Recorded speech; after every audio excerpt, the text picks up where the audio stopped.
नेता नहीं बनेंगे तो फिर सर जनसुराज की स्थापना करने के बाद जनसुराज को कहाँ छोड़ देंगे? बिल्कुल कहीं नहीं छोड़ेंगे। आप हमारी पहचान क्या जानते हैं, हमारे बारे में लोग क्या जानते हैं कि प्रशांत किशोर कोई एक राजनीतिक रणनीतिकार है जो बड़े बड़े दल और नेताओं को सुझाव देते हैं, मदद करते हैं ताकि वो चुनाव जीत सके। तो हम काम पहले क्या करते थे, बड़े बड़े दल और नेताओं को ये बताते थे कि संगठन कैसे बेहतर बनाओ, चुनाव कैसे लो, प्रचार कैसे करो, किन प्रत्याशियों को लड़ाओ, कैसे चुनाव जीतो। तो काम तो हम आज भी वही कर रहे हैं। फर्क बस इतना है कि पहले ये दल और नेताओं के लिए करते थे, अब बिहार की जनता के लिए कर रहे हैं। तो अब प्रशांत किशोर 2 अक्टूबर को जब स्वराज दल बन जाएगा तो प्रशांत किशोर जब स्वराज के रणनीतिकार हो गए। अब जब स्वराज जीत कर आए इसकी रणनीति बनाएंगे, उसके लिए प्रयास करेंगे। और जो लोग आप हमको जानते हैं, हमने जितने लोगों को मदद किया, चुनाव लड़ाने में सलाह दिया, आज तक कोई चुनाव हारा नहीं। तो जब जन स्वराज जो जनता भी का दल बना रही है, जन स्वराज के लिए रणनीतिकार बन गए, तो जन स्वराज भी अगले साल चुनाव नहीं हारेगा। आप लिख के ले लो।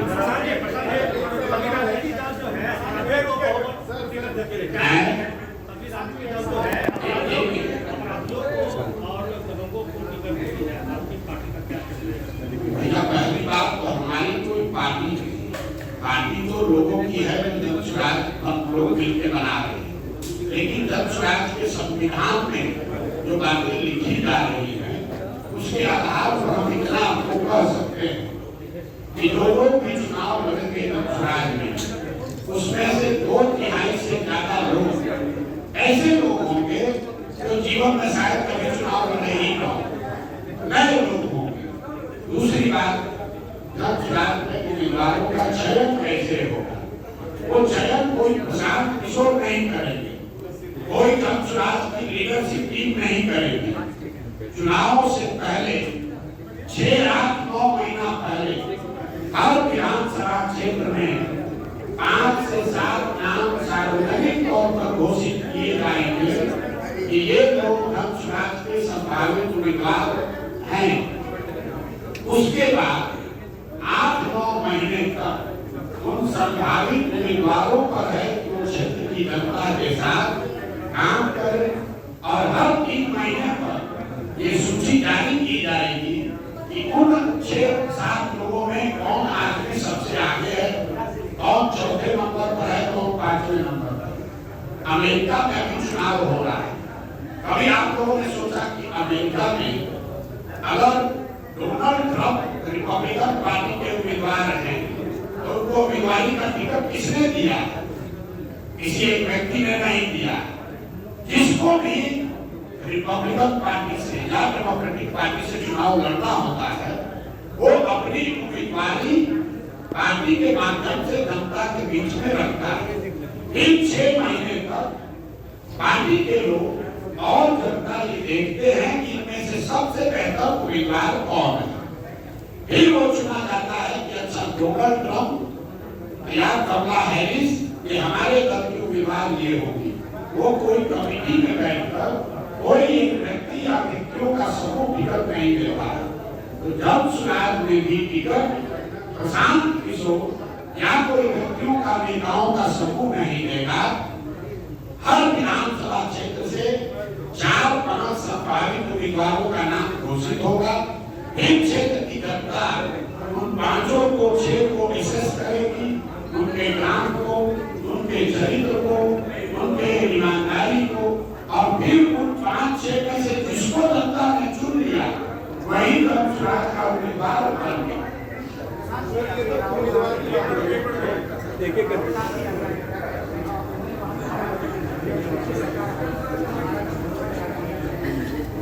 भाई राहुल गांधी अब क्या कहते हैं ये उनको खुद नहीं पता। जहाँ तक हम लोग अभी देख रहे थे, पिछले कई महीनों से राहुल गांधी ने जातीय जनगणना के पक्ष में बात किया, उन्होंने आरक्षण बढ़ाने की बात की, अब अमेरिका में जाकर आरक्षण हटाने की बात कर रहे हैं, तो इस पर तो बेहतर कोई कांग्रेस का आदमी ही बता सकता है, राहुल गांधी बता सकते हैं। हमने तो राहुल गांधी का स्टांस अभी तक यही देखा था कि जातिगत जनगणना होना चाहिए और जरूरत पड़े तो आरक्षण को बढ़ाया जाना चाहिए। ये उनका चुनाव तक स्टैंड ये था। अब कल अपना स्टैंड बदल दिया है तो कांग्रेस के नेताओं से पूछिए, आपको उसकी जानकारी नहीं है।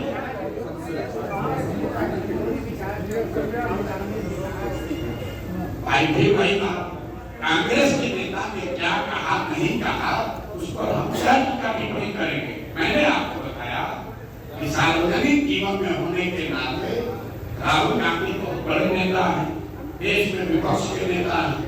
उन्होंने जो बात कही अभी तक हम लोग की जानकारी में ये था कि वो चाहते हैं कि पूरे देश में जातीय जनगणना हो और आरक्षण की सीमा जो 50% की सुप्रीम कोर्ट ने तय की है, अगर जरूरत पड़े तो उसको बढ़ाया जाए। ये उनका स्टांस लोकसभा के चुनाव में रहा। अब अमेरिका में जाकर उन्होंने क्या कहा, हमने वो बयान देखा नहीं है। आप बता रहे हैं उन्होंने कहा कि आरक्षण को हटा दिया जाए। अगर ऐसा उन्होंने कहा है तो राहुल गांधी उसको स्पष्टीकरण दे सकते हैं, उनके नेता दे सकते हैं। हम क्या सभी पार्टी को नेता नहीं कहते हैं, इस पे क्या कहेंगे?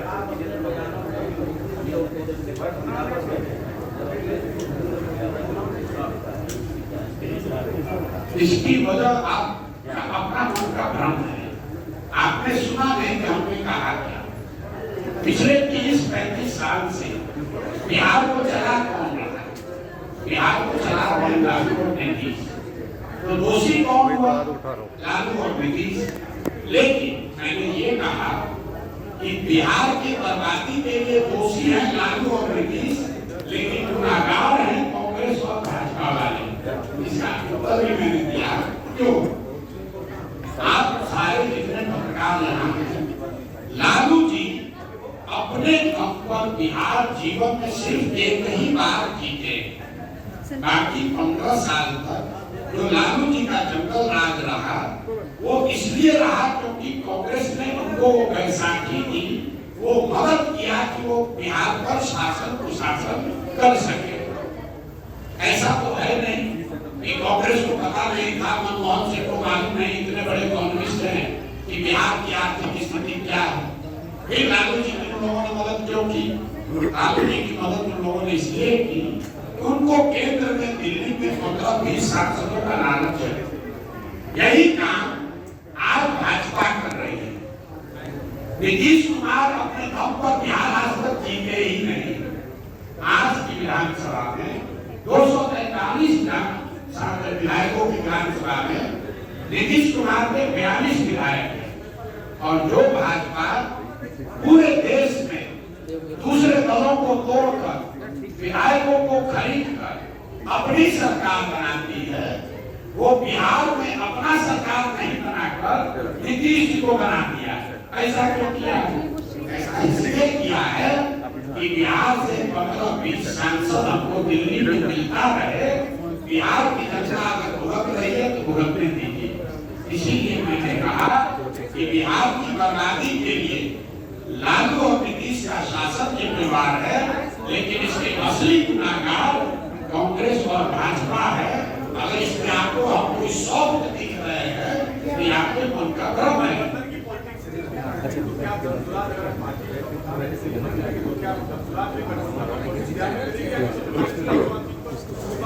जन सुराग 243 सीटों पर अकेले अपने दम पर चुनाव लड़ेगी, 242 नहीं, एक सीट भी नहीं।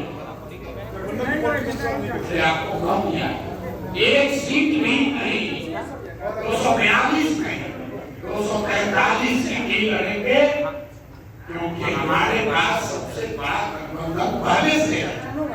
आप दल बनाकर गठबंधन बनाते हैं, हम 1 करोड़ बिहार के लोगों का गठबंधन बनाकर दल बना रहे हैं। हमको गठबंधन करने की क्या जरूरत है?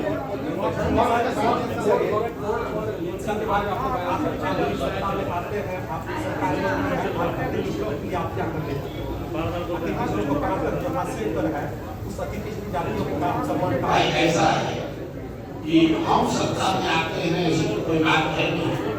जब स्वराज की सवाल जब सत्ता बनेगी तो उसका पहला लक्ष्य है बिहार में पलायन रोकना, साल भर के अंदर उसका लक्ष्य है 15 साल से कम उम्र के गरीब से गरीब बच्चों की पढ़ाई की व्यवस्था करना। उसका लक्ष्य है 60 वर्ष से ज्यादा उम्र के हर व्यक्ति को 2000 रुपया पेंशन देना। अब अति पिछड़ा समाज की यहाँ संख्या अगर हिंदू मुस्लिम दोनों मिला दें करीब करीब 35% समाज अति पिछड़ा समाज का है। तो सबसे ज्यादा कितने बच्चे पढ़ेंगे? अति पिछड़ा समाज के। सबसे ज्यादा पढ़ाई का खर्च जो आज लगा है उससे राहत किसको मिलेगी? उसी समाज को जिसमें सबसे ज्यादा संख्या है।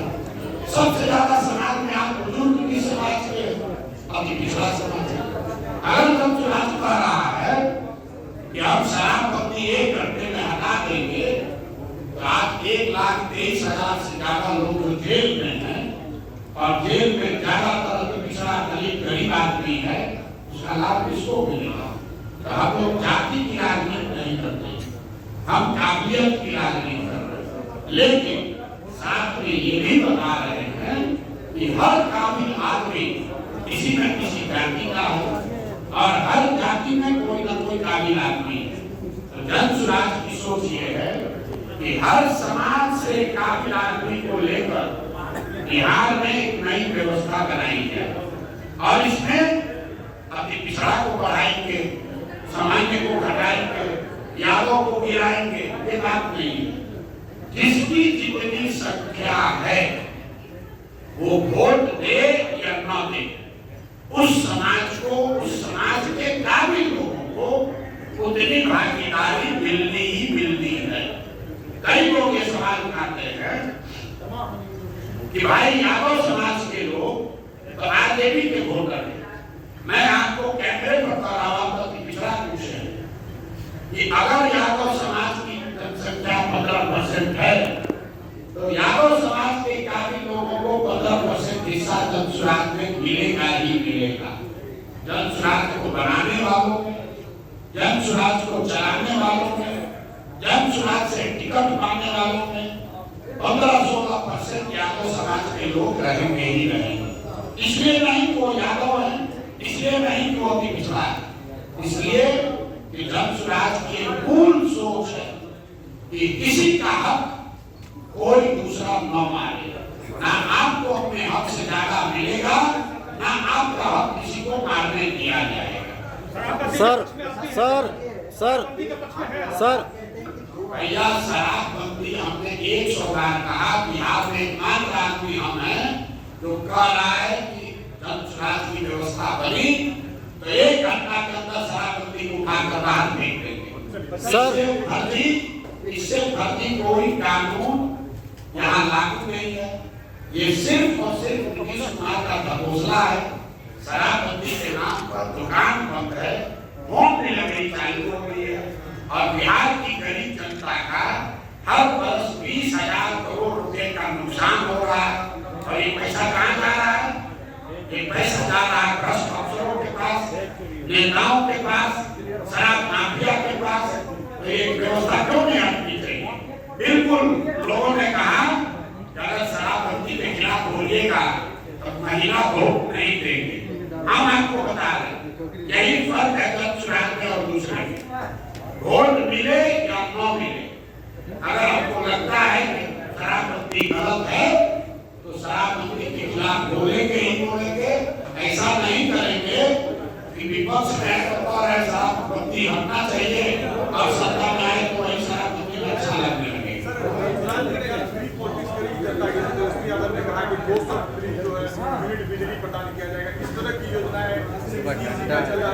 भाई देखिए ऐसा लोकतंत्र है, हर व्यक्ति को, हर दल को, हर नेता को अपना कार्यक्रम जनता के बीच रखने का पूरा फ्रीडम है।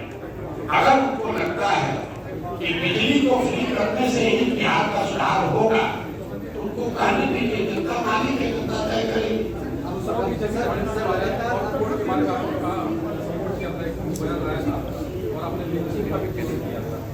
मैंने उसको दूसरे परिप्रेक्ष्य में कहा, हम उस तरह की राजनीति नहीं करते हैं कि वक्त का मामला आया तो हम मुसलमानों की वोट के लिए वक्त पर टिप्पणी कर दें। हमने ये कहा कि मुसलमानों के लिए मुश्किल घड़ी है, उनके लिए मशवरे की घड़ी है, क्योंकि आज जिस देश को एक आजादी में, जिस देश में को बनाने में मुस्लिम समाज का बहुत बड़ा योगदान है, इनके पुरखों ने अपनी खून बहाया है, उसी देश में आज उसके पार्लियामेंट में ऐसे कानून बनाए जा रहे हैं जिससे मुस्लिम समाज का एक बड़ा वर्ग अपने आप को असहज पाता है। और मैंने उन कानूनों का जिक्र किया, जैसे सीए का कानून बन गया, वक्फ का कानून बन गया, यूनिफॉर्म सिविल कोड की बात हो रही है, लिंचिंग हो रही है। ये जो कानून बनते हैं तो देश का एक बहुत बड़ा वर्ग जो मुस्लिम है वो अपने आप को असहज महसूस करता है। तो स्वाभाविक तौर पर अगर आपकी राजनीति में भागीदारी नहीं रहेगी, आपके राजनीतिक विरोधी सत्ता में रहेंगे, वैचारिक स्तर पर, राजनीतिक स्तर पर अगर आपके सारे विरोधी आपके सत्ता में बैठे हैं, इस तरह की परेशानी आपको आएगी आएगी। इसका सॉल्यूशन क्या है, रास्ता क्या है? रास्ता मेरा टीका टिप्पणी करना नहीं है, वो करने के लिए तो नेता लोग यहाँ बैठा ही है। इसका रास्ता ये है कि मुस्लिम समाज के लोग राजनीति में आए, अपने हक अपने हुकूक के लिए लड़ाई करें, जद्दोजहद करें, अपनी जगह बनाए, तभी तो उनका सम्मान होगा, तभी तो उनकी बात को सुना जाएगा। सिर्फ मेरे बयान दे देने से कि वह कानून खराब है, उससे तो मामला रुकेगा नहीं, लड़ाई लड़नी पड़ेगी। बिल्कुल गलत है, इसमें कहीं बिल्कुल गलत तो नहीं है। सीएनआरसी गलत है, हमने उसका विरोध किया, हमको उसके विरोध के लिए नीतीश कुमार ने पार्टी से निकाल दिया, लेकिन वही मुस्लिम समाज नीतीश कुमार का झंडा लेकर घूम रहा है। कानून बन गया सीएनआरसी। आज मुझे आप बताइए, जदयू में जो मुस्लिम समाज के लोग नेतागिरी कर रहे हैं वो किस आधार पर जदयू में बने हुए हैं? वक्त के कानून पर नीतीश कुमार की पार्टी ने पार्लियामेंट में भाजपा के साथ दिया, और आज भी मुस्लिम समाज का आदमी मदरसे में पैसा के लिए, वक्त बोर्ड में पोजीशन के लिए, अपने टिकट के लिए, अपने बच्चों को एमएलसी और बोर्ड में जगह दिलाने के लिए उनके साथ खड़ा। जब आप गलत करोगे आपके समाज के साथ गलत ही होगा। सर, मैं doctor Gautam Pandey, ex employ of United Nations, एक बात पूछना चाह रहा हूँ। अभी CTI chamber of trade and industry ने एक स्टेटमेंट दिया है। नहीं, देखिए पत्रकार ने पूछ रहे हैं, आप लोग अलग से पूछ लीजिएगा, बाद में पूछिएगा, पहले वो बोले पूछने के बाद। To protect your city from noise pollution, stop honking. For your children, save water, save life.